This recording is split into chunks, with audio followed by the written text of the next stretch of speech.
All right. Next, it's an inflation hedge. I've been talking about that. So, in my lifetime, I was born in 1973.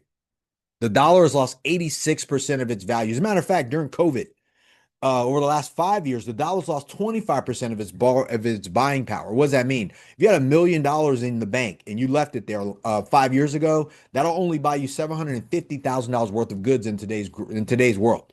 That's all that investment opportunity will warrant for you because inflation, like it raised the value of everything. So your dollar buying power went down because it's not backed by anything, right?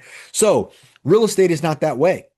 Inflation actually works to real estate to the benefit of real estate because it's a real asset, which I'll go over in a minute. But because it's real, anything that's inflationary that's real goes up in value because it costs more to make it. It costs more to build it, hold it, manage it, the people who have to run it, labor, all of these things matter. So if you invested in something that has all that stuff associated with it, you get the benefits of an inflationary investment. That's why we love it. So the next thing from successful people, why people do it is like I'm talking about next.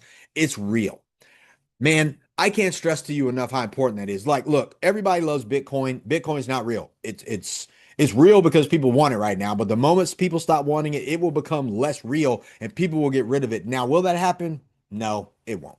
But real estate is a real thing. Like I talked about, I think it was the it was FTX, the Sam guy that stole all these people's money and things like that. Now, it's a terrible thing to think about. But had that money been invested in real estate, he couldn't have stole all that money. The real estate would have been able to get liquidated and that would have went back to everybody. And I think I read an article that they're actually getting all that money back or a good bit of it, which is crazy.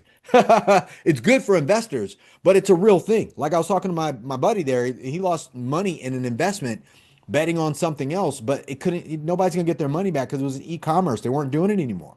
But had he invested that money in a real estate deal, a multifamily deal, 200 units, that money would still be there.